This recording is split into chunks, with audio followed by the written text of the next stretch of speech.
And when you rip on the throttle, it gives you that visceral feel. Oh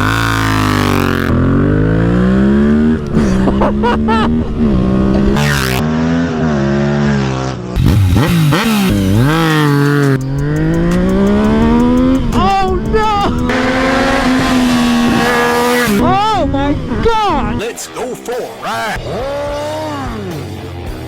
Subscribe today. You know, it doesn't have to be the most powerful bike, but it has to have that torque and grunt, sound, and feel. Like this bike.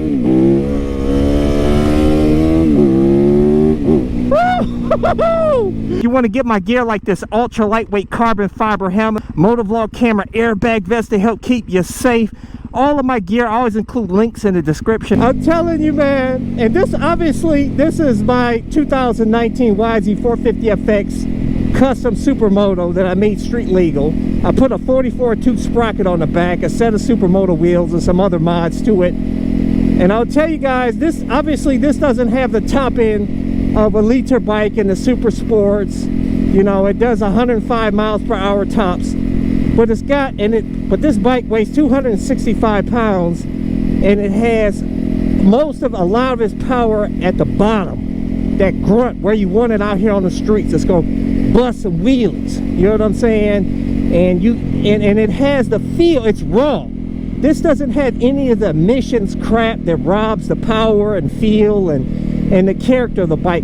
In my opinion, you know, the reason why a lot of these newer bikes, you know, the Japanese bikes have no soul and character. Like Honda motorcycles, which a lot of them are gutless and boring, like this current CB1000R, where the torque doesn't really hit until about 6,500 RPMs, and then it's still a linear power.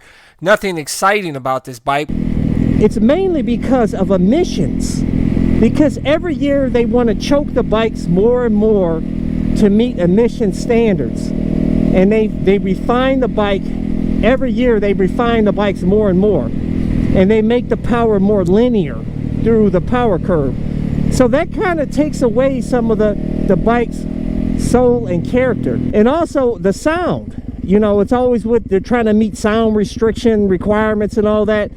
Like I said, you take the sound, you take that all away, and your bike has no character, you know.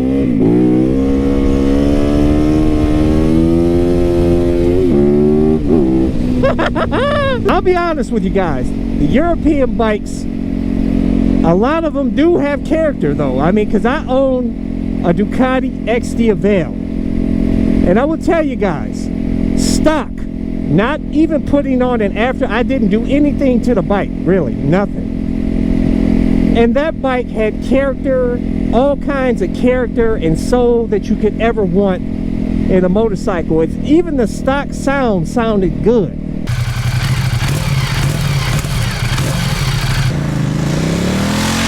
Now that was on a 2016 bike that I had. I don't know about the newer ones. They may have put further restrictions and emissions requirements, and it may be choked up more and soundproofed more and everything. But that bike had a lot of character, man. I'll tell you, in the Aprilia Tuono, I owned a 2017 Aprilia Tuono V4 1100 factory, and I will tell you that bike had stock. I didn't do anything to that bike. Stock, it had all kinds of character and soul on that bike. Oh man, amazing. Okay, and then you get to the Japanese bikes. Now I've owned a slew of them. I owned a CBR 600RR, a CBR 1000RR.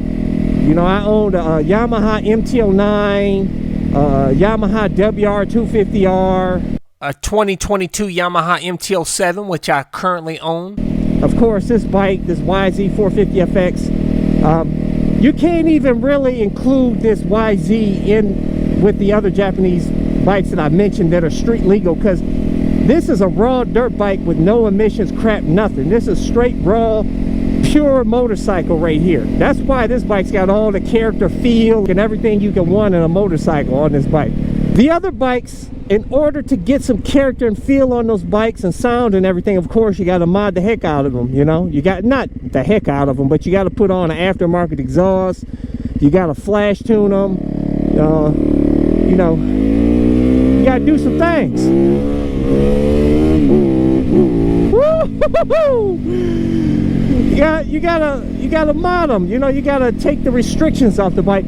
But after you take the restrictions off the Japanese bikes, and you put some sounds on them, of course, with the aftermarket exhaust, you know, it's got character and soul, you know what I'm saying, just as much as the European bikes. Now, the European bikes, oftentimes they put a bit more grunt down low, like on the Ducatis and you know, and the BMW S1, the older S1000RR. From what I hear, the new S1000RR, it lacks some character because they made it fully refined. It doesn't have the torque at the bottom. It's more of a track bike now, you know.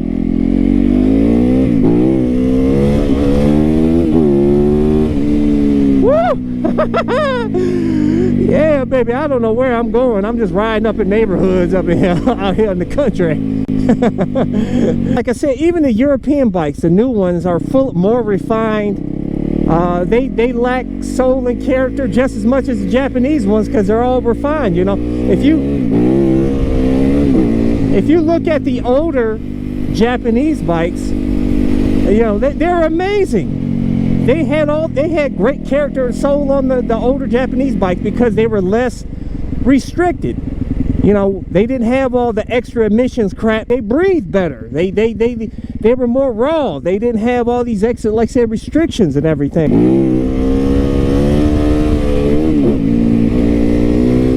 Yeah, baby. Busting all kinds of willies up in here. Honestly, what it comes down to basically is that when you get your bike, whether it be Japanese, European, take all the emissions crap off on it, flash tune it, mod it, and you'll have plenty of character and soul for the bike. You know what I'm saying? That's all. And if you really want a lot of character and soul on a bike, then you need to get you one of these bad boys right here and make you a custom street legal supermoto. And you'll enjoy the motorcycle as much as I'm enjoying mine, baby. And your bike will have all kinds of character and soul. Yeah, you hear that? Brat, brat, brat, baby. But anyways, guys, leave a comment below. Share your opinion. So I want to hear what you guys have to say. Hit thumbs up. Share this video. Subscribe to my All About Motorcycle channel. Check out my playlist for new riders and popular videos. Don't forget to comment and subscribe and check out my channel.